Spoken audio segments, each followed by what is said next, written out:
माझे नाव स्वरूपा श्याम आंदुरकर. माझ्या विषयाचे नाव आहे प्लास्टिकचे दुष्परिणाम. माझ्या शाळेचे नाव आहे जिल्हा परिषद केंद्रीय प्राथमिक कन्या शाळा बारड आहे.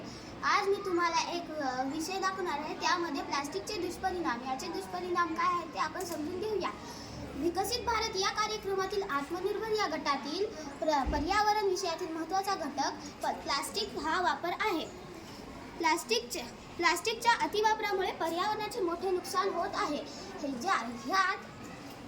ज्यात हवा, पाणी, माती यांचेही प्रदूषण होत आहे.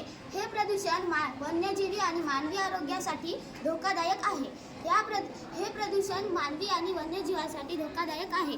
ज्यात जन्मजात दोष, कर्करोग आणि हार्मोनल संतुलन यासारख्या समस्या निर्माण होऊ शकतात. आता आहे प्लास्टिकचे विघटन होत नाही. ते हळूहळू मायक्रोप्लास्टिकमध्ये रूपांतरित होते, जे पर्यावरणात जमा होते आणि अन्न प्रवेश करतात. हवा प्रदूषण. यानंतर आहे हवा प्रदूषण. प्लास्टिकच्या कचऱ्यामुळे जाळल्यामुळे ते विषारी वायू हवेत सोडले जातात. यानंतर आहे जल प्रदूषण. समुद्रात आणि नद्यांमध्ये प्लास्टिकचा कचरा झाल्यामुळे जलचरांना धोका निर्माण होतो.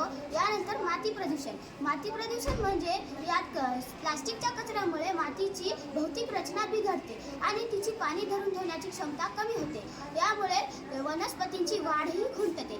प्लास्टिकच्या कचऱ्यामुळे आरोग्याची समस्या. प्लास्टिकच्या कचऱ्यातून निघणारे विषारी पदार्थ श्वसनाद्वारे किंवा त्वचेवाटे शरीरात जाऊन ज्यामुळे जन्मजात दोष, कर्करोग आणि श्वसन विकारावर